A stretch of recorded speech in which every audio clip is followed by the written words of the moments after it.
안녕하세요. 부산 민원연의 G톡 박정희, 김보영입니다.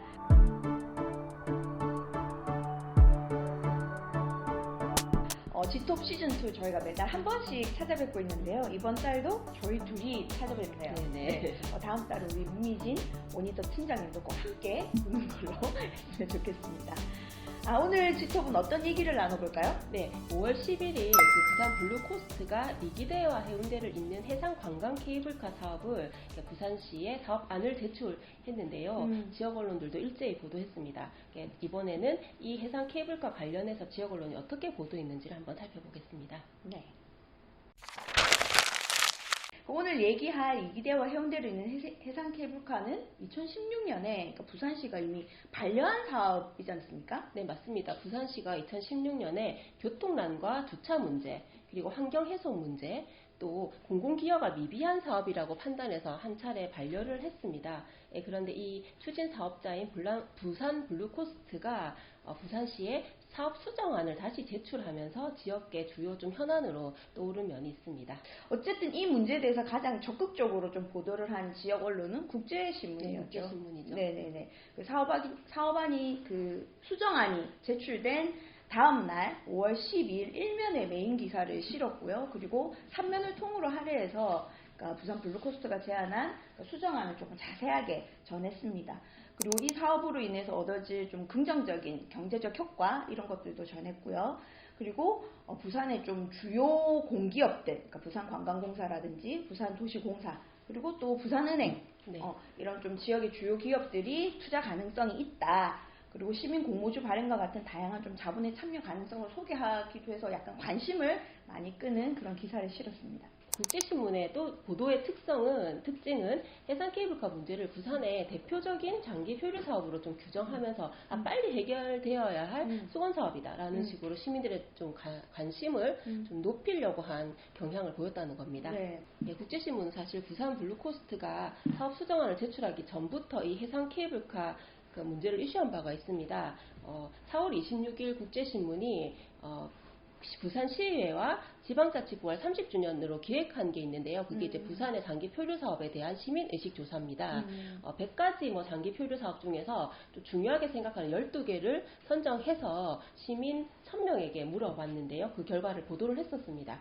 근데 거기에 보면은 이 12개 중에 해상 케이블카 사업도 포함을 시켰고요. 근데 이제 시민들의 의견은 이 12개 중에 해상 케이블카가 11위 정도에 머물러 있었습니다. 5월 3일자 보도에서는 해상 케이블카 문제를 부산의 이제 장기 표류 사업의 두 번째 이제 그 중요한 사업으로 선정해서 원래는 11위였잖아요. 네네. 그죠.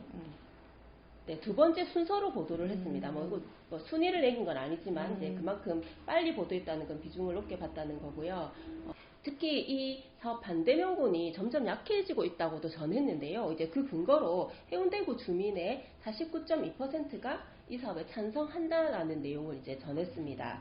특정 지역의 찬반 결과를 좀 강조해서 이게 이제 마치 꼭 필요한 거다라고 하는데요. 이게 관련된 구간이 되게 많기도 하고 부산시 전체의 문제인데 시민 전체가 이제 향유해야 될 건데 특정 구의 이제 찬반만 가지고 하는 것도 좀 이 해상 케이블카 사업을 부각하기 위한 하나의 좀 편향된 정보 제공이 아닌가 이런 생각이 들었습니다. 네, 맞습니다. KNN도 좀 비슷하게 그 부산 블루코스트 입장에 주목하는 좀 그런 보도를 보였는데요. 그러니까 특히 그 보도가 1분 52초 중에 한 1분 28초 정도가 부산 블루코스트에서 제공한 그 조감도 영상물이 배경으로 계속 이제 나오고 있어요. 그래서 약간 해상 케이블카 홍보 영상 같다? 좀 이런 느낌이 들기도 했었거든요. 그러니까 뉴스 마이미에는 뭐 환경단체나 시민단체가 약간 반발을 하고 있다, 뭐 이런 얘기를 했지만 또 구체적인 반발 내용은 또 전하지 않거든요. 네, 그래서 조금은 문제가 있지 않았나? 라는 생각을 해봤습니다. 네, 반면에 뭐 이런 수정안을 전하면서도 우려점을 함께 전한 언론들도 있습니다. 부산일보 같은 경우는 제안서에 담긴 다양한 보완청을 소개하면서 반대 입장을 함께 전했는데요. 5월 12일자 그 기사를 보면은 부산 녹색연합 관계자의 그 말을 인용하면서 광안리 해안과 강안대교, 동백섬, 이기대 도시자연공원은 부산의 자랑거리자 랜드마크인데 이 해상 케이블카 그 재추진 사업은 결국 이 곳을 사적 추구를 위해서 사유하겠다는 거 아니냐라는 비판 목소리를 전했습니다. 네. 그리고 부산 MBC도 약간 그런 논란에 대해서 조금 초점을 맞춰서 보도를 했는데요. 그 5월 11일 뉴스데스크에서 시민단체의 목소리를 전하면서 그 해양경관이라는 공공재가 민간의 수익 사업으로 이어지는 지점에 대해서 말씀하신 네네. 것처럼 좀 반대 목소리가 크다라는 점을 강조했었고, 그리고 부산삼역 그 3처장님의 말을 빌어서 주차 대수가 확대되면 교통난이 더 심해지는 거 아닌가? 네네. 네, 그런 좀 문제 지적을 해서 좀 이렇게 공감이 되는 부분이 있었습니다.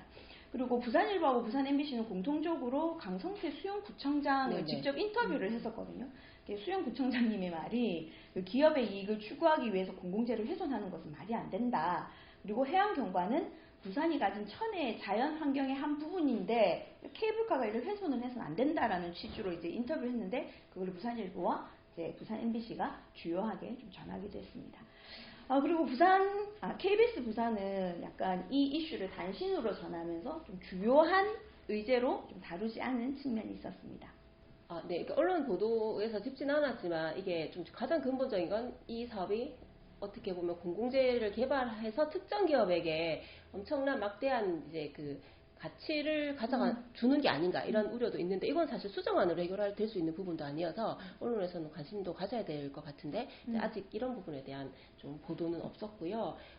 기본적으로 바다는 우리 모두의 재산이잖아요. 네네. 그러니까 부산 시민뿐만 아니라 이제 부산을 찾는 바다를 보기 위해서 방문하는 관광객 등 어쨌든 모든 사람들이 향유해야 되는 공공재인데 그러니까 그렇기 때문에 지자체에서도 이런 좀 자연경관을 기반으로 하는 개발 사업 승인에 있어서 약간 신중을 하잖아요. 뭐 타당성 조사도 하고. 그렇다면 지역 언론도 좀 거기에 발맞춰서 조금 더 신중하게 이런 개발 이슈에 접근을 해야 되는데 그러니까 지금까지의 경향을 보면 약간 좀 사업자의 입장을 더 많이 전달하는 좀 그런 경향들이 분명히 있었거든요. 네. 예, 그렇습니다.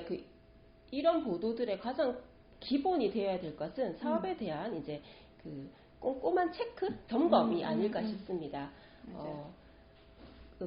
바다를 개발 한다 안 한다 이런 원론적인 걸 빼더라도 부산시가 반려한 사항을 제대로 보완했는지 또 기술이나 안전 면에서는 문제가 없는지를 단순히 사업자의 목소리를 통해서 전하는 게 아니라 그 전문 취재원을 통해서 검증할 필요가 있다 이런 생각이 드는데요. 맞아요. 그 해상타워가 6개에서 3개로 줄어들면 안전 문제. 그렇죠. 자연경관은 또 뭐 어떻게 될지 모르겠지만 안전의 문제도 더 높아진다면서요. 네, 그런 문제도 있을 테고 아까 말했던 그 자동 흐림 장치 그런 것들 좀 전문가의 의견을 듣고 싶긴 했어요. 네네네. 그렇죠. 사업자 입장에서는 긍정적인 부분만 강조할 거기 때문에 다른 목소리도 필요하다 이런 게 있고요. 또 두 번째는 이 사업으로 인해서 직접적인 영향을 가장 많이 받게 되는 해당 지역민의 목소리도 좀 들어야 할 것 같습니다. 아까 해운대구 찬반 이런 있지만 찬성 이런 게 있었지만 해운대구만 이렇게 지역 주민 아니잖아요. 그래서 인근에 있는 다양한 지역의 목소리들을 들어야 될 텐데요. 좀 그런 목소리들을 듣는 것도 좀 부족했다 이런 생각이 좀 드네요. 네. 어떻게 보면 진짜 원론적인 얘기가 될 수도 있을 텐데 어쨌든 지역 언론이 존재하는 이유는 이런 지역의 그러니까 중앙 언론, 그러니까 전국지에서 다루지 않는 지역의 이슈를 그러니까 지역민들에게 제대로 전달하고 그 지역민들의 생각을 서로 이렇게 주고받고 하는 어떤 공론의 장을 지역 언론이 만드는 게 중요한 거잖아요. 그리고 만약에 갈등이 생겼을 때 뭐 이 갈등을 어떻게 해결을 잘할 수 있을까라는 해결 지점이라든지 아니면 다른 지역에서 그런 유사한 사례 이런 것들을 조금 보도를 해서 지역민들이 그것에 대한 정보를 많이 알 수 있게끔 하는 좀 그런 보도들이 이어져야 되는 것이 아닌가라는 그런 생각을 해봤습니다. 네. 그런데 이제 언론 입장에서는 이것들이 이제 좀 되게 답보된 또 정체되어 있는 지역 경제에 어쨌든 개발을 해보겠다라는 거니까 좀 긍정적으로 주목하는 것 같기도 하고 또 이 대규모 사업들의 추진 사업자는 지역의 주요한 건설업체들이고 언론에 있어서는 중요한 광고주입니다. 그렇죠, 그렇다 보니 이들의 목소리가 좀 더 적극적으로 반영되는 게 아닌가라는 좀 합리적인 의심도 하게 되었고요. 또 이런 기업에는 언론인 출신이 이제 홍보 일을 맡는다던가 임원으로 보통 이렇게 재취업, 재진출하는 케이스가 많더라고요. 이런 건 역시 또 언론 보도에 네트워크를 통해서 영향을 미치는 게 아닌가라는 또 의구심도 갖게 되기도 합니다. 네. 또 언론사가 직접 이런 개발 이슈에 참여하기도 하잖아요. 네네, 개발 사업에. 네네. 네네네네. 또 5월 17일 KBS 보도를 보니까 부산시장이 장기 표류 과제로 황령산 스키돔이라던가 사직 야구장 재건축, 해상 케이블카, 한진 시와의 재개발 또는 동물원 등등의 이제 그 사업들을 제시했더라고요. 그러면서 이제 공무원과 전문가가 참여하는 전담반을 구성해서 타당성을 조사하겠다. 또 만약 갈등이 첨예할 경우에는 시민공론화위원회도 운영하겠다라는 좀 더 적극적인 행보를 보이고 있습니다.